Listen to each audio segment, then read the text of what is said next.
Picture this, a skull-shaped hill just outside Jerusalem, ominously named Golgotha, the place of the skull. This is the setting of one of the most pivotal events in Christian history, the crucifixion of Jesus Christ. The New Testament tells us that Jesus was crucified at this location. The name Golgotha is derived from Aramaic, the language spoken in Judea during Jesus' time.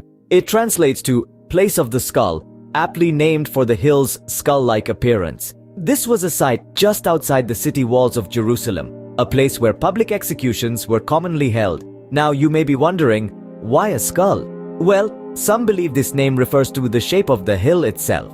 Others propose that it's because the site was strewn with the skulls of those who were executed there. Yet another theory suggests that Golgotha is a symbolic name, representing death and resurrection. Despite the detailed descriptions in the New Testament, the exact location of Golgotha is still a hotly debated topic among historians, archaeologists, and theologians. Some claim it's at the site of the Church of the Holy Sepulchre, an important Christian pilgrimage site today. Others argue that it's at the location known as Gordon's Calvary, named after British General Charles Gordon, who popularized this theory in the late 19th century. This ongoing debate is more than just about pinpointing a geographical location on a map. It's about understanding the historical context of the crucifixion, about seeking tangible connections to the stories that form the foundation of Christian faith. It's about piecing together the puzzle of history, culture, and faith, and how they intertwine in the story of Jesus' crucifixion. So, the mystery of the exact location of this pivotal event in Christian history remains unsolved. But regardless of where exactly it took place, the significance of Golgotha, the place of the skull, and the events that unfolded there resonate through the ages, forming the bedrock of the Christian message of sacrifice, redemption, and resurrection. Have you ever wondered exactly when Jesus was crucified? This question has sparked countless historical debates, with scholars meticulously examining the New Testament and other historical records to pinpoint the exact date. The most widely accepted theory suggests Jesus was crucified on the 3rd of April 33 AD. Historical experts have arrived at this date by cross-referencing multiple sources. The Gospels, for instance, mention that Jesus died during the reign of Pontius Pilate, who was the Roman governor of Judea from 26 to 36 AD. This narrows down the time frame considerably. Next, we know that Jesus' crucifixion happened during Passover, a Jewish festival that begins on the 15th day of Nisan, a month in the Hebrew calendar. Using these parameters and the Julian calendar, which was in use during Jesus' time, historians have pinpointed the 3rd of April 33 AD as a likely date. But there's more. The Gospel of Matthew records an earthquake occurring when Jesus died. Geologists, using data from nature's own time capsules, sediment layers in the Dead Sea, have found evidence of a significant earthquake in the region around this period. This geological evidence aligns with the 33 AD date, adding another layer of credibility.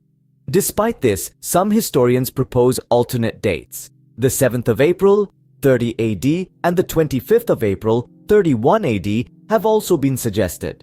These dates are based on different interpretations of the Gospels and other historical records. While the exact date of Jesus' crucifixion may continue to be a topic of scholarly debate, what remains certain is the significance of the event.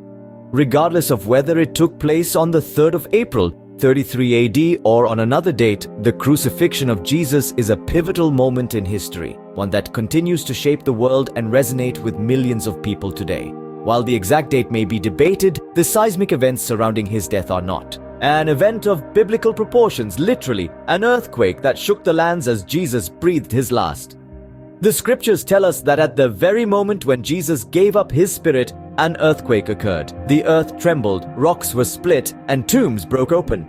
This account is from the Gospel of Matthew chapter 27, and it's one of the most dramatic moments in the biblical narrative of Jesus' crucifixion. Now, as with many aspects of these ancient texts, there's been much debate among scholars and historians about whether this earthquake was a literal, historical event or a symbolic element included by the authors to underscore the significance of Jesus' death. So, what does the evidence say? Well, it's actually quite fascinating.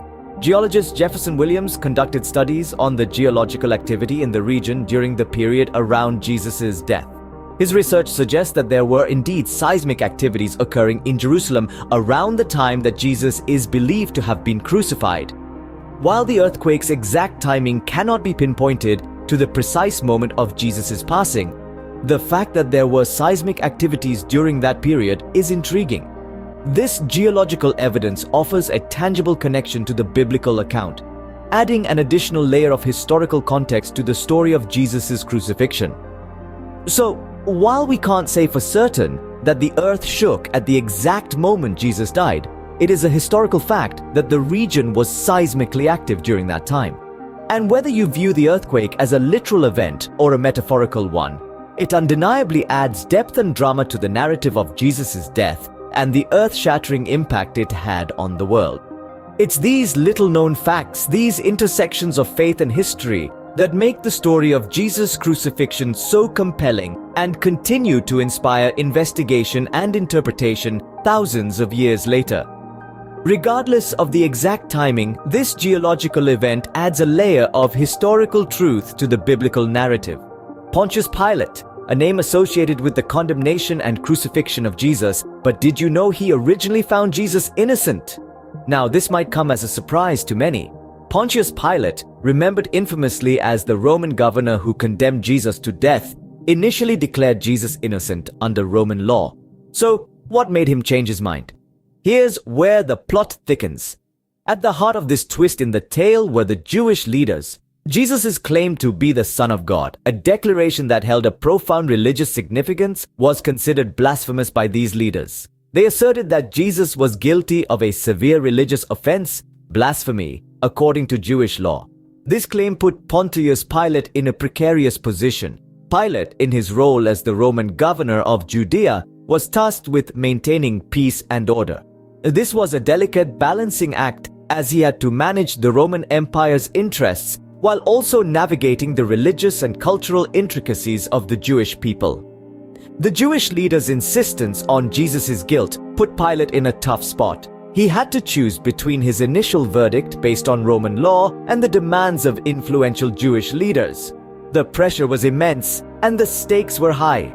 Fearing reprisals from the Jewish leaders and potential unrest among the people, Pilate made a decision that would etch his name in the annals of history. He overturned his original verdict. Even though he found Jesus innocent, he sentenced him to death by crucifixion, giving in to the pressure from the Jewish leaders. This decision, as we know, led to one of the most significant events in Christian history, the crucifixion of Jesus Christ. It's a story that has been told and retold over centuries, shaping the course of human history and the faith of billions. Pilate's role in the crucifixion story is a complex one, filled with political pressure and personal struggle. The tale of Pontius Pilate serves as a stark reminder of the intricate web of power, politics, and faith that shaped the crucifixion of Jesus. Did you know that crucifixion was not a Roman invention? This might come as a surprise, but the practice of nailing or tying a victim to a wooden beam or post predates the Roman Empire by centuries. The birthplace of this brutal form of capital punishment traces back to one of the earliest known civilizations in the world, the Assyrians. The Assyrians were known for their harsh rule and the use of terror as a tool of warfare. They mastered the art of pain and suffering, and it was here, in the cradle of civilization, that the concept of crucifixion was born. But it wasn't until the 6th century BC, under the reign of the Persian Empire, that crucifixion began to be systematically used as a method of execution. The Persians were known to be innovative in their methods of punishment, and they adopted and refined the practice of crucifixion. It was a form of public humiliation, designed to deter others from committing similar crimes. The victim was often left hanging, in excruciating pain, for days until death finally came. However, it was Alexander the Great who inadvertently popularized the practice across the Mediterranean. As he conquered Persia in the 4th century BC and expanded his empire, he exposed different cultures to this horrific method of execution. The Romans stumbled upon crucifixion during the Punic Wars in the 3rd century BC.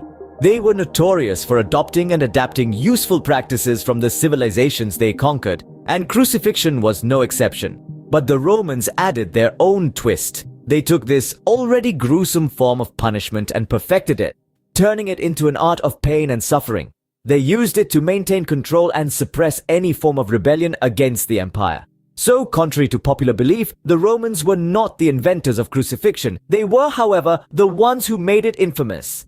They took an ancient practice and refined it into a tool of terror that would eventually be used to execute Jesus Christ, making the cross a defining symbol of Christianity. The Romans may have perfected it, but they certainly didn't invent this brutal form of punishment. 6 hours on the cross, and at around 3 p.m., Jesus passed away. This timing, as detailed in the Gospels, holds deep significance in the crucifixion narrative. Imagine the Son of God enduring the weight of the world's sins, nailed to a cross for 6 grueling hours. This is a time frame that is not randomly chosen, but bears symbolic weight.